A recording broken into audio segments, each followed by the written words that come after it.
Hey guys, Joe Waxman here. And in this video, I'm going to look at the chart of Ice Cube, the rapper and actor. Okay.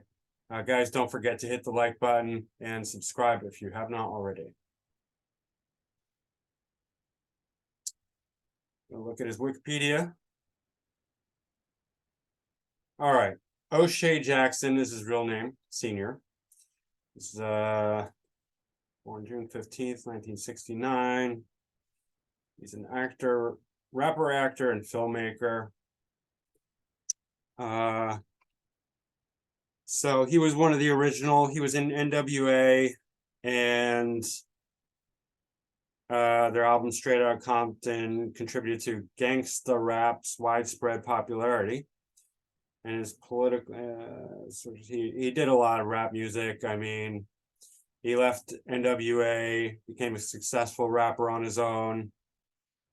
And then he got into films. He was inducted to Rock and Roll Hall of Fame as a member of NWA in 2016.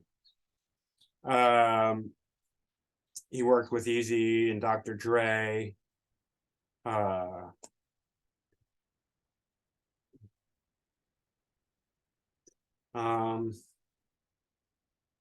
He was in a lot of Boys in the Hood was his first debut, and he's, you know, a lot of people. I saw that. It's a very powerful movie, heavy, of course, dramatic, but you know, interesting. And he was in a lot of other movies. The Friday series. He was in some lighthearted family films. And he was in nearly 40 movies. He had a sister who was murdered at age 12. He started rapping when he was young. His friend challenged him to a rap challenge, and he won. And he got signed at age 15, I think, for NWA. Or maybe his first band, CIA. Which is interesting. I just need to comment on this. His first band was CIA. This was in the very, very early days of gangster rap. The thing about gangster rap is that, not unlike many social movements, gangster rap came out of some very powerful elites deciding amongst themselves how they want to move culture. Then they get their puppet organizations, the CIA, the Mossad, all the various, letter organizations.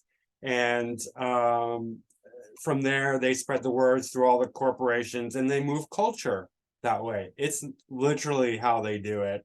I don't know how well aware you guys are of these things, but I mean, that's how culture moves for the most part. It's organized, it's planned. All the different various movements are co-opted or completely fabricated in this way, like the women's liberation movement, all the modern stuff, like all the big movements, the LGBTQIA, whatever, the whole trans thing, it's all contrived. None of it's organic. Former CIA agent agency created gangster rap to fill private prisons by glamorizing criminality. I mean, this is very real. The gangs were, I just listened to an interview. By the way, he's not a real gangbanger. He's a good actor and a good rapper. And this was coming from somebody who knew him. And he actually went to private school. He was bused 40 miles to the suburban school from his home in a high crime neighborhood, right? So 40 miles to a suburban school. So his parents were obviously, they did not want him growing up with crime. They wanted him to go to a good school. They did not want him to become an actual gang banger, but he sang about it. And the thing is that after gangster rap became popular, gangs actually grew in numbers, and crime, destroyed a lot of black neighborhoods because the crime grew, drugs grew, because if you're going to be a gangbanger, then you're going to be killing people, but you're also going to be dealing drugs. So there's more drugs, more crime, more death, more arrests, more prison, filling in the private prisons for profit. They get more state money that way, right? And it's a whole racket. You get to destroy the black neighborhoods, take out all the fathers. Kids grow up without fathers and then turn to crime more easily, right? It's a whole thing. So yeah, that is fascinating, especially considering what I'll get to in a bit, but he's all for the black community, right? But his music helped unwittingly, I'm not blaming him, unwittingly helped deteriorate the black community. So I know some people want to have it both ways. They want to pretend to be gangsters and then, at the same time lament, which I don't know. I'm not black, but it's, just from an outside, everyone has their own perspective and I can have my perspective as well. But this is like, they admit it. And that's just one article. There's many other articles about this, many other ways to go about verifying this, that gangsta rap is a CIA initiative. And behind the CIA, obviously, is like the Illuminati, the super powerful bloodlines with tons of money and tons of influence calling the shots. They're the puppet masters of society, of all of us, right? Okay. He studied, he was in the NWA, but he also studied architectural drafting because he wasn't sure, I guess, if his rap career was going to take off, which is cool. I mean, playing it safe, doing what he needs to do to take care of himself. That's a good idea. He formed his own record label. Then he joined the Nation of Islam, which is crazy because they're such a hateful group. I mean, that's one of the reasons like Malcolm X left the Nation of Islam because of their corruption, their hatred, their division, their divisive rhetoric. And then the Nation of Islam killed Malcolm X. I mean, they killed him, right? These are not good people. The leader at that time of the Nation of Islam was having kids with minors. Like he was a pedophile and he was not just having sex with them, having kids with them. So it's multiple, right? So it's crazy. I don't think he's especially hateful. Ice Cube, which we'll get to in his chart, but I think he's exploring, and he's basically he's pro-black. Obviously, he's very pro-black community. That's his main thing, which is fine. There's nothing wrong with that.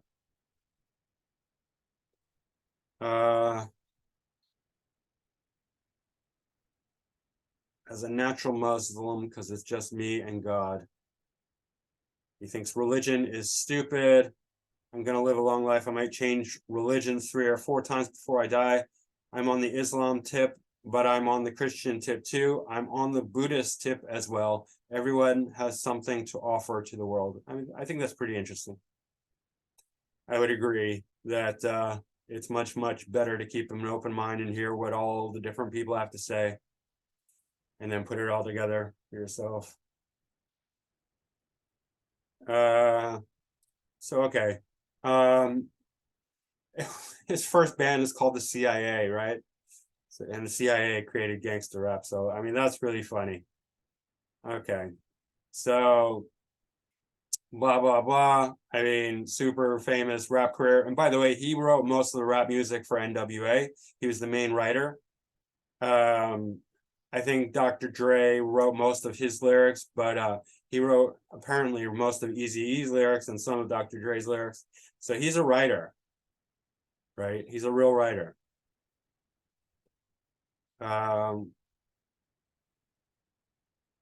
This is just covering all his music and whatnot. And he did a lot of different things with a lot of different people.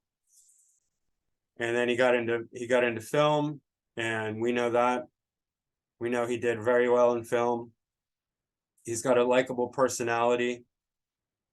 I I thought this was interesting. In October 2021, Ice Cube was set to star in a comedy film Oh Hell No alongside Jack Black, but left the project after refusing to get vaccinated for CV-19. The project would have paid him $9 million. I mean, the guy's on, he's aware. He's aware. He's not sleeping. He was accused of anti-Semitism, sort of like, yay, Kyrie Irving. But he was really talking about one person, and he apologized for. He said he shouldn't have used the word Jew in there.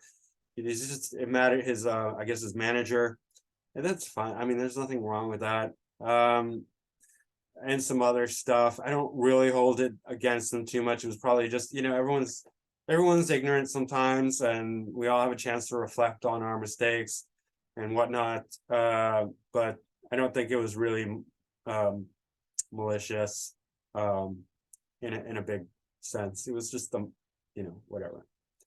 Very forgivable. Everyone's stupid once in a while. All right. He's a Gemini sun, and a lot of rappers are Geminis or air signs in general. I mean, Kanye, Tupac, Eminem, Biggie, who else? Will Smith's a Libra. I can't remember. There's a lot of them. But so he's a Gemini sun, and I left this. This is Vesta. It's just because of the proximity to the sun, so it's probably helping out that a lot. His sun is on the 9th house cusp in Gemini trine the ascendant, and that's really good for recognition, for having your sun being out in the spotlight, for being seen, for being noticed. It's not hidden in the 8th house, right, or in the 6th house where it's much more conflictual. It's in a very nice position right trine in the 9th house, and obviously that means that his ascendant is going to be in a harmonious sign of Libra, right? So we're getting one leg of a grand air trine. We don't have the Aquarian leg here to fill it out, but still, that's excellent for writing, for communication, for high level stuff, because 9th house is bringing in the religious aspect, the philosophical aspect, but also the high level of education. This is sort of like graduate school would also be here. So it's sophisticated, intellectual capabilities in the 9th house. 9th house is very refined, sophisticated intelligence, right? So high level, right? High level writing, communication, and all that. Sun's ruling the 11th house, so bringing in groups and networks and career success and popularity, and in perfect harmony with the ascendant. So that's really positive for his career success, being in involvement in groups and networks, being popular, writing, speaking, communicating, all that, being seen, being noticed. It's dispositor. Mercury is in Gemini, so it's in very good dignity here in the 8th house. So the 8th house is going to bring in a lot more heaviness. It's going to bring in the rawness that we get from his music, the depth. It's also going to bring in a lot of underground, secret, hidden knowledge, right? Because the 8th house goes deep into the underground, hidden things. So his mind, his intellect is going deep. He's probably aware of a lot of things, and he's probably not going to talk about them because Mercury's in Gemini. So the energy is staying here. It's not going anywhere. It's actually the 9th lord is in the 8th house, but the same whole sign house. So the energy is contained here. His religious aspects are going into somewhat like the occult-ish. He's going into secrets. He's probably aware of a lot of stuff. He's not talking about it because the energy is not coming out here, but he's aware of a lot more than he lets on. And we can tell, obviously, didn't get the squirt needle in the arm. That says a lot. He's aware. He's no fool, no dummy, right? But yeah, this is a heavy and deep thinking, secret kind of aware, very deep knowledge, all that, right? Mercury is also ruling the 12th house, so the 12th and the 8th. That's a lot of creativity there, right? And hidden secret things are going into hidden secret things, right? So there's probably a lot going on underneath the radar with Ice Cube that we don't know about, that he's not going to talk about, that he's aware of, but he's just not going to let on that he's aware of it. But we'll see it through his actions, like not submitting himself for pharmaceutical injections, experimental injections, genetic modification, that sort of thing. Now, I like that about him. I think that's pretty cool. His moon's in Cancer, so he's got a lot of dignity in his chart. I mean, he's got 3 planets that are in domicile: Moon, Mercury, and Venus. But Moon's in Cancer. It's the 10th whole sign house, the MC. It's in the 9th side of it, but it's still bonifying because it's the same whole sign house. So this is, you know, helping out his career, his public image a lot, really giving a boost to that because it's in very good dignity here, right? It's supporting this whole 10th house, 10th whole sign house, and the MC. And again, bringing him, it's adding as well to the 9th house influence as well. So the religion, the philosophy, the high level of you know, writing ability, intellectual capacity, because 9th house, again, like I just said, is that the graduate school, the kind of like very high level education, very high level intellect. Right. So that's all, you know, very prominent for a writer. For also Moon in Cancer, it's going to be very caring. If you go to his website, like the first thing is like a video of him talking about how his initiative, and I didn't even get to this, his entire initiative with the Black community. He started a project. We had several projects, I mean, besides his music and obviously whatever he's doing in the acting world. He has a basketball league, 3-on-3, I think it's called, where it's just pro basketball players that have teams of 3 and they play that, you know, against each other. But the main thing is that he's all for the Black community, the American Black community specifically. Financially is the main thing that he wants the Black community to become more financially successful. And that's great. I support him in that. I think it would be wise to get a better group to incorporate it into what's going on in the whole world, because, you know, right now we're all about to be poor, starving, and dead. Like the whole world is, because of what's going on. So, I mean, it would be nice to somehow incorporate that, because otherwise it's like, you know, rearranging the deck chairs on the Titanic. None of it matters. You're not going to like get the Black community ahead when we're all about to be drowning in war, disease, famine, poverty, draconian tyranny, dictatorship, all of it. I mean, it's not like, you know, the Black community is going to be excluded from that. We're all going to be starving together and sick and dead together. So, I mean, any case, it might be good to incorporate that in his plans for helping the Black community, but it's still, you know, Moon in Cancer, he is very caring ultimately, and he's going to be taking care of his own first before everyone else. But I, you know, in general, I think that's very great that he's so concerned for the Black community. You know, probably much more than many other successful rap artists, each one in their own way, but he seems to really, that's a major project for him. Right.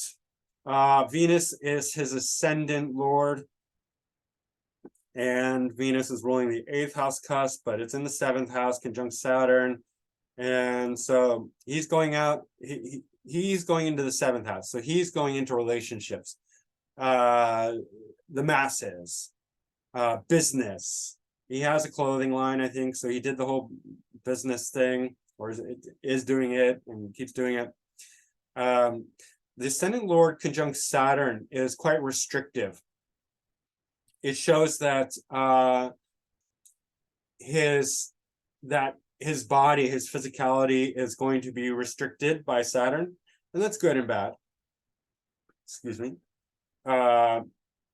It helps to limit sort of the excesses of perhaps drugs and alcohol, or just extremes in general, right? Because he himself is being held back by Saturn, right? I have it. Mine is more unfortunate because it's Mars and Saturn, which is much more difficult than Venus and Saturn. Saturn actually loves Venus because Venus rules Libra, the sign of Saturn's exaltation. Venus, I don't think loves Saturn, but it's okay, especially because Venus represents material indulgence, excesses, joy, leisure. So this is holding him back. It probably helps him, just avoid all kinds of extremes and excesses, avoid drugs and alcohol, keeps him in line, keeps him kind of, strict and tight. Hopefully not overly so, but Venus is in good dignity here, so it's all right. And Saturn actually does well in the 7th house compared to most of the other houses.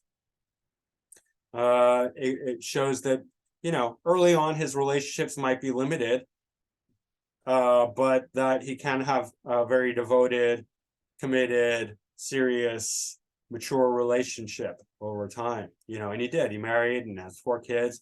And shows that he's going to be very committed to his partner, and his partner is going to be committed to him, right? And then Venus in Taurus here shows that he has a great relationship with beauty, with art, with creativity, with aesthetics.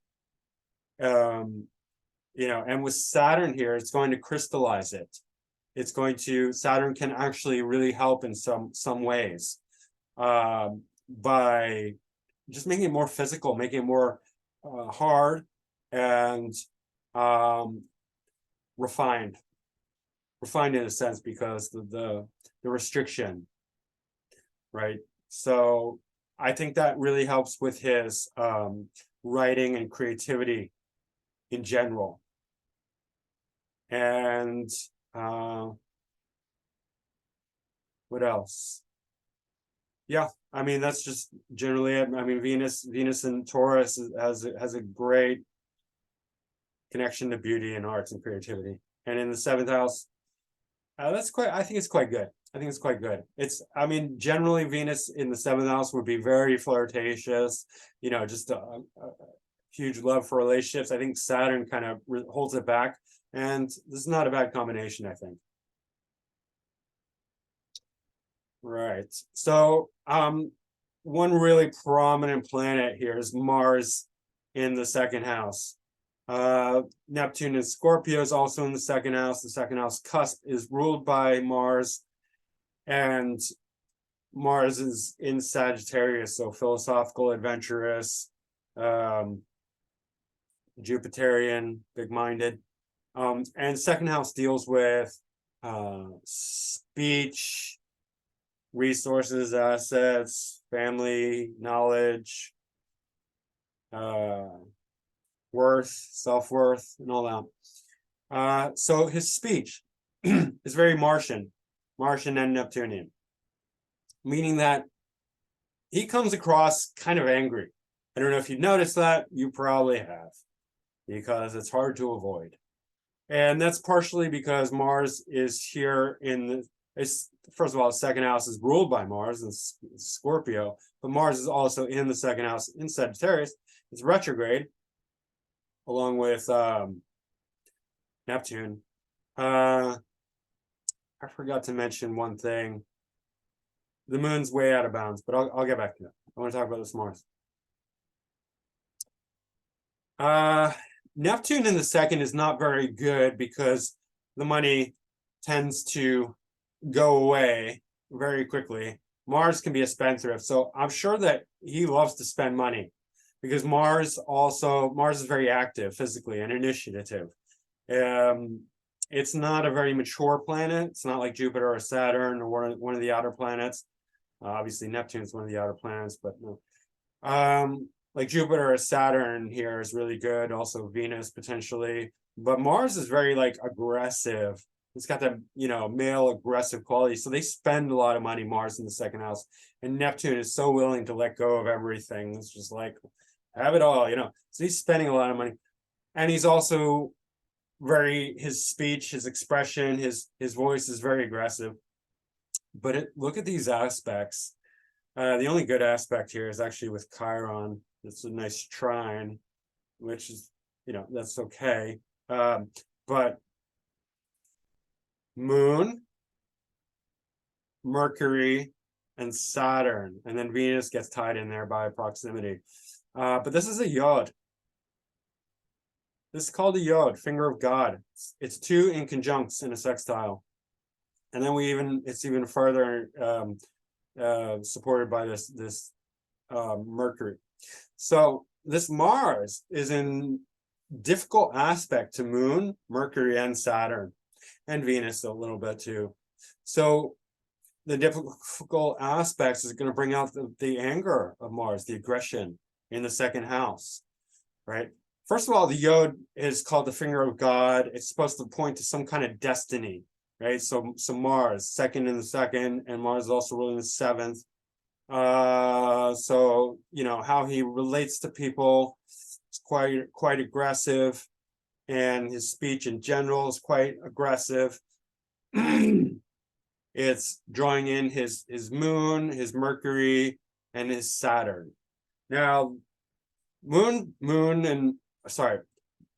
and Mercury is very argumentative when they're in bad aspect, or even when they're conjunct, right? So if they're opposite, that's very argumentative. Mercury is the expression, Mars is the aggression, the initiative, the anger. Moon to Mars, that can be taking advantage of weaker people. For instance, Jeffrey Dahmer had Mars in Aries in the seventh house conjunct Moon. And so that indicates taking advantage of weaker people, other people, because seventh house, others, right? This is not seventh house. This is, so career, 9th, 10th, and then second. So public perception, public expression, how he relates to public is going to be somewhat aggressive, you know, bringing this Mars into the public and, you know, career, public image, public perception, meaning that when he addresses the public, he's going to be quite, you know, bringing in that Mars in a difficult aspect, as well as the argumentation here with the Mars and Mercury. Mars and Saturn can be violent. Not going to lie. We saw that with Pablo Escobar, Mars and Saturn conjunct in the seventh house in Virgo. Virgo, it's, you know, Virgo is not particularly a violent sign, but it's not a soft sign. Virgo can be very critical and hard and aggressive if it needs to be, you know. But this is mitigated by Taurus and Venus. Venus and Taurus are ruling this. And so, you know, he's not actually violent. And we have testament to that. This guy, well, that's pretty vague, but I just watched a video with somebody who grew up with him, who was involved with him in the early days, and said he was an actor. He's just a really good actor. That he's not a gangbanger. He's not a violent. He never did any of that stuff. I mean, maybe very minor, I'm guessing, if anything, but not really, right? So he has that persona. He comes off very aggressive, very strong, very argumentative, but it's mitigated. You know, Moon's in Cancer, Venus is in Taurus, Mercury's in Gemini. So these are all in really good dignity. So they're not going to act out of line. They're not going to act bad. They're not going to act aggressively, right? They're not. I mean, if you compare Eminem to Ice Cube, Eminem's music is far more aggressive.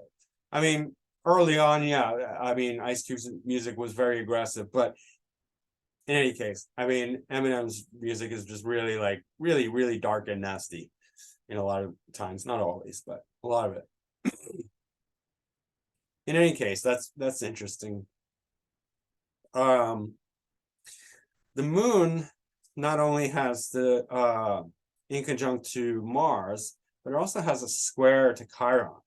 So he does, even though his moon's in Cancer, there is like a chip on his shoulder with this opposite, with this inconjunct to Mars and the square to Chiron. There's some hurt, some wounds, but he's taking it in stride, and it's not so bad because of the good dignity. You know, it's like, it's just, I think this kind of gives him a connection. Like, I think this gives him a lot of empathy, a lot of desire to help others, because Chiron is in the sixth house, seventh whole sign, but far enough that it's strongly in the sixth. And sixth house is about competition, but it's also about service to others. And so the square to the moon, I think what it's doing here, this Chiron's square to the moon, is giving a lot of empathy towards the Black community, which are, you know, he's obviously very successful and has tons of money, but the Black community in large does not. And so I think that is because of his caring nature. This square, I think, kind of, it's rubbing him the wrong way, but it's extending itself to the Black community and to service to others. I think that's what it is, because Chiron is the wounded reject. It's wounded, it's rejected. But then as it heals itself, it becomes a healer and a teacher and a you know, a shaman, a mystic. In the sixth house, I think that's really what's going on here. It's that needle, you know, the not needle, like a thorn in his foot, but you know, it's making him, giving him more sort of empathy and compassion for the Black community in specific. And I say that because that's what he says. He said he's not for diversity and minorities and all this and that. He's specifically for Black Americans, descendants of slaves. That's his words. That's specifically his concern. Black Americans. Right. So I think that's interesting. What else? Saturn here is ruling the fourth and fifth. So he's really all about establishing partnerships and relationships and business partnerships and reaching out to others, because that's his ascendant lord, that's his fourth lord, so early childhood, but also what he enjoys is Venus and his fourth house lord. And the fifth house is also his creativity, his fun and games. So he's all about partnerships, healthy, you know, established partnership. And we didn't even get into this yet. So let's look at this. This whole stellium is wild. I mean, it's in the 12th house clearly because it's exactly conjunct the 12th house cusp and the 12th whole sign house, excuse me, right up to the end of Virgo. Pluto, South Node, Jupiter, and Uranus. So very deep in the 12th house, it is drawing in a lot of creativity. Virgo is not particularly creative, but Virgo can also be good. Its dispositor is Mercury and Gemini, right? So anything intellectual, analytical, and for rap music, I think this is great because it's combining creativity with that very powerful intellectual, critical, analytical ability. So he's combining two things here, right? It's South Node, and by the way, South Node in the 12th house can indicate a person who's isolated in early age. I don't think that's the case with Ice Cube because he has the support of all these planets, Pluto, Jupiter, and Uranus. Pluto and Uranus don't really signify people per se, but Jupiter does. It shows that he's going to be around. He's not going to be isolated. He's going to be involved in a lot of different stuff when he's young. even though it's in the 12th house, there could be some hidden qualities, some hidden elements, but 12th house is also about the creative. So music, arts, writing, acting, that sort of thing. That's all very prominent. What's really interesting, and like I said, it's disposited by Mercury, which is in the 8th house. So that's good, because 12th Lord in the 8th house shows secrets upon secrets, hidden upon hidden. He's going deep into things. He's being very creative in a very intellectual way. So rap music obviously is something that's going to, be right up his alley. And there's a lot of, South Node conjunct Pluto and then Uranus. Luckily, he has Jupiter here. I think Jupiter is really helping that out, because this otherwise could be very destructive. Jupiter protects against that. Jupiter is a great benefic. So Jupiter, even though there are elements, destructive elements, and I think this has to do with him growing up in the poor LA neighborhood that was crime ridden, but his parents shipped him off to a suburban school. Somehow they managed to do that. That was far better, far less, crime ridden, drug ridden. Let's see, Jupiter's ruling the 3rd and 6th. Interesting. Yeah. So let's, 3rd and 6th. I mean, 3rd house for talent, skills, writing ability, communication. 6th house for analytics and service. I think it's just Jupiter in general. But yeah, this is, that's really interesting combination. It's also square the sun, right? So, I mean, this is really, really interesting, because the sun is square the nodes, but the sun is also square Pluto, Jupiter, and widely, a little wider, Uranus, the south node in the nodes. Anything that's square the nodes shows a certain kind of destiny. So, and sun is one of the main indicators for fame, right? So this can mean that fame, he was destined for fame, because the sun is square the nodes. So the sun is fame, personality, ego, stardom, that sort of thing,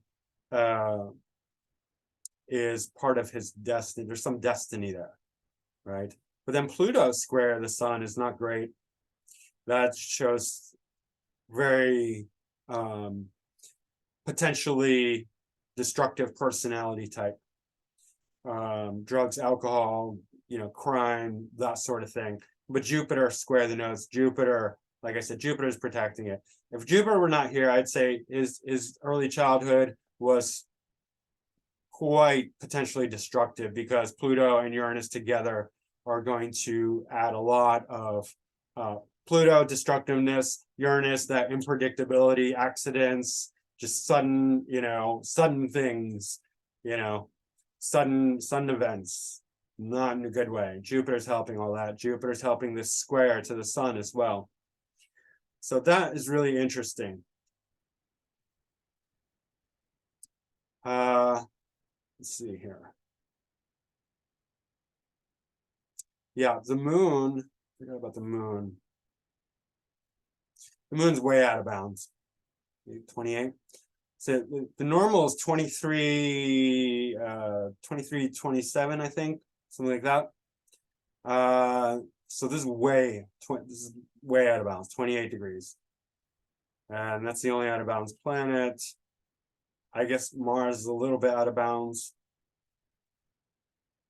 But out of bounds means like going further, going beyond the norm. You can see this with both criminals and revolutionary types, groundbreaking, people who push the envelope in their field. So that's quite interesting, and it's conjunct the MC, not conjunct the, it's the moon's ruling the MC, the 10th whole sign house. So his career his career is out of bounds. It's like going, he's a groundbreaker. He's doing first, like, gangster rap, and then the kind of music, not music, movies that he did were a lot of times quite, pushing the envelope. Boys in the Hood, even the Friday movies. I mean, they were just, he's a leader. He's pushing the envelope with the Out of Bounds Moon. Right.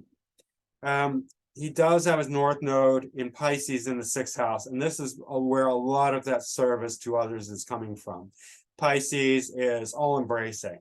Pisces is the sign. Pisces is very creative, but it's also just completely passive. The ocean accepts everything. Pisces is the ocean. You can put everything in the ocean, it's okay. Like, it just takes it all, right?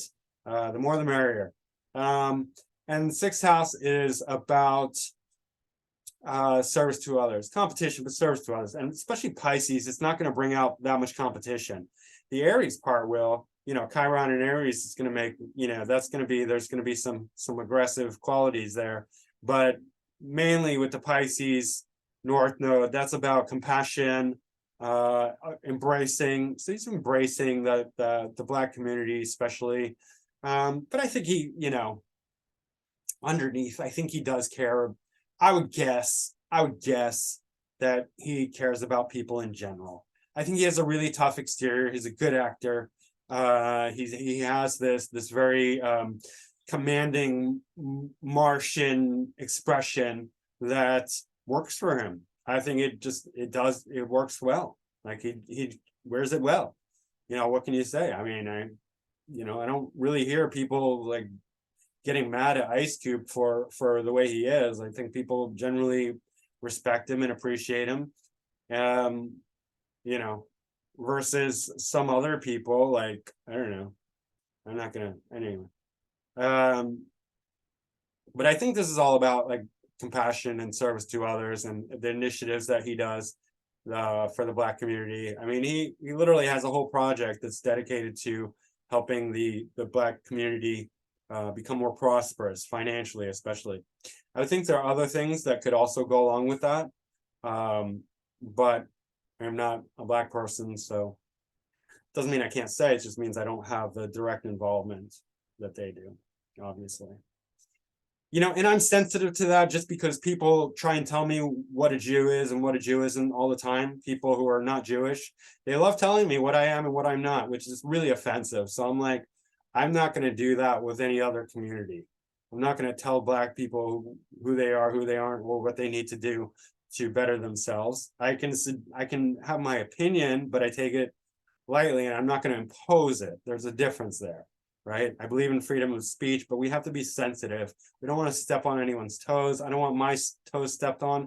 I don't really appreciate when somebody tells me, who's not Jewish, about the Jews, be like, you're not a Jew. There are no European Jews. There are no white Jews. You're not a Jew. I'm like, yeah, go fuck yourself. Really. That's my response to it. So, but in any case, I think that's pretty much it. Let's look at the Draconic chart. This Draconic chart is pretty much exactly the same. You can see 5 degrees different. So it's just reinforcing everything. I don't think there's anything really different here, except for these, Jupiter and Uranus are moving into Libra. No big deal. Nothing other than that is really different. So that's not worth paying attention to. I think I covered everything.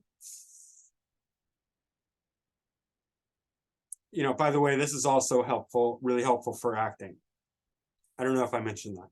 Speaking, acting, a lot of times you'll see a lot of second house activation for actors. 2nd, 12th, 10th, 7th, 5th, that sort of thing. In any case, guys, he has a really strong chart, and I think this explains him pretty well. Yeah.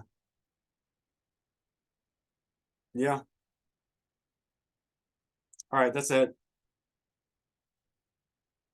Guys, I hope you enjoyed this. If you did, please hit the like button. Subscribe if you have not already. Leave a comment down below. Book a reading with me. My website is macroastrology.com. My email is macrogoldmachine@yahoo.com. And I will see you again soon. Thank you. Bye.